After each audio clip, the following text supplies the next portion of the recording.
सभी को राधे राधे, हरे कृष्णा। आज हम सुनेंगे अगहन मास में सुनी जाने वाली गणेश भगवान की कहानी। एक समय की बात है, माता पार्वती जी ने गणेश जी से पूछा कि हे गजानन, अगहन कृष्ण चतुर्थी संकटा कहलाती है। उस दिन किस गणेश की पूजा की जाती है और क्या रीति रिवाज है? तभी गणेश जी ने उत्तर दिया कि हे हिमालय नंदिनी, हे माता पार्वती, अगहन के पूर्वोक्त रीति से गजानन नामक गणेश की पूजा करनी चाहिए। पूजा के बाद अर्घ देना चाहिए। दिन भर व्रत रखकर पूजा के बाद ब्राह्मण को भोजन कराकर जौ, तिल, चावल, चीनी और घृत का शकला बनाकर हवन करे तो वह अपने शत्रु को वंशीभूत में कर सकता है। इन संबंध में मैं एक कहानी सुनाता हूँ। एक समय की बात है, प्राचीन काल में त्रेता युग में दशरथ नामक एक प्रतापी राजा थे। वह राजा अखेट प्रिय थे। एक बार जाने अनजाने में उनसे एक पाप हो गया। उन्होंने श्रवण कुमार नामक ब्राह्मण को भूलवश मार दिया, उनका वध कर दिया। उस ब्राह्मण के अंधे माँ बाप ने राजा को श्राप दे दिया कि जिस प्रकार हम लोग पुत्र शोक में मर रहे हैं, उसी भांति तुम्हारा भी पुत्र शोक में मरण होगा। इससे राजा को बहुत ही चिंता हुई। उन्होंने पुत्रेष्टि यज्ञ कराया। फलस्वरूप जगदीश्वर ने राम स्वरूप में अवतार लिया।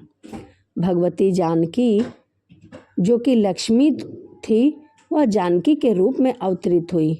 पिता की आज्ञा पाकर भगवान श्री राम माता सीता लक्ष्मण सहित वन को चले गए, जहां उन्होंने खरदूषण अनेक आदि राक्षस और राक्षसियों का वध किया। इससे क्रोधित होकर रावण ने सीता जी का अपहरण कर लिया। सीता जी की खोज में भगवान राम ने पंचवटी का त्याग कर दिया और ऋष्यमुख पर्वत पर पहुंचकर शिवग्रीव के साथ मित्रता की। इसके पश्चात माता सीता जी को ढूंढने में हनुमान आदि वानर तत्पर हुए। ढूंढते ढूंढते वानरों ने गिद्धराज संपाति को देखा। इस वानरों को देखकर संपाति ने पूछा कि कौन हो और इस प्रकार वन में क्या कर रहे हो, कैसे आए हो, तुम्हें किसने भेजा, तुम्हारा आना किस प्रकार हुआ? संपाति की बात सुनकर वानरों ने उत्तर दिया कि भगवान विष्णु के अवतार दशरथ नंदन श्री रामचंद्र जी और माता सीता जी के साथ दंडकवन में आए हैं। वहां पर उनकी पत्नी सीता जी का अपहरण हो गया है। हे मित्र, इस बात को हम लोग नहीं जानते कि इस समय सीता कहाँ हैं। उनकी बात सुनकर संपाति ने कहा, तुम सब रामचंद्र के सेवक होने के नाते हमारे मित्र हो। जानकी जी का जिसने हरण किया है, वह जिस स्थान पर है वह मुझे मालूम है। मुझे पता है कि जानकी जी का अपहरण किसने किया है। सीता जी के लिए मेरा छोटा भाई जटायु अपने प्राण गंवा चुका है। यहाँ से थोड़ी ही दूर पर समुद्र है और समुद्र के उस पार राक्षस नगरी है, वह रावण की नगरी है। वहाँ अशोक के पेड़ के नीचे माता सीता बैठी हुई हैं। रावण द्वारा अपहरण सीता जी अभी भी मुझे दिखाई दे रही हैं। मैं आपसे सत्य कह रहा हूँ कि सभी वानरों में हनुमान जी अत्यंत प्रकर्मशाली हैं, अतः उन्हें वहाँ जाना चाहिए।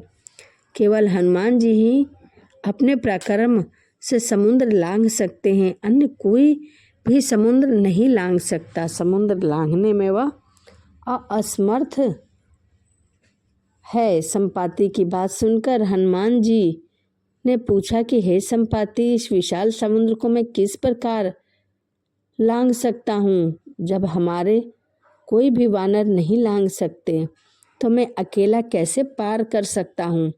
हनुमान जी की बातें सुनकर संपाति ने उत्तर दिया कि हे मित्र, आप संकटनाशक गणेश चतुर्थी का व्रत कीजिए। उस व्रत के प्रभाव से आप समुद्र को क्षण भर में ही पार कर लेंगे। संपाति के आदेश पाकर चतुर्थी के उत्तम व्रत को हनुमान जी ने किया। हे देवी, उसके प्रभाव से हनुमान जी क्षण भर में समुद्र को लांघ गए। इस लोक में इसके समान सुखदायक कोई दूसरा व्रत नहीं है।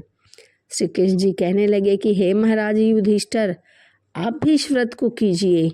इस व्रत के प्रभाव से आप क्षण भर में अपने शत्रुओं को जीतकर संपूर्ण राज्य पर अधिकार कर लेंगे।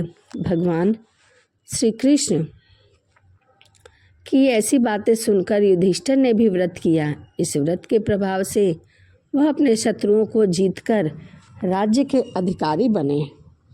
तो यह अगहन मास में सुनी जाने वाली गणेश चतुर्थी यानी कि गजानन की कहानी थी। तो चलिए मन में गजानन का ध्यान करते हुए वीडियो यहीं पे समाप्त करते हैं और मिलते हैं अगली वीडियो में। वीडियो आपको अच्छी लगी हो तो कमेंट में ओम गण गणपतये लिखना ना भूलें और चैनल को सब्सक्राइब लाइक ज़रूर करें। तो चलिए मिलते हैं अगली वीडियो में। सभी को राधे राधे, हरे कृष्णा।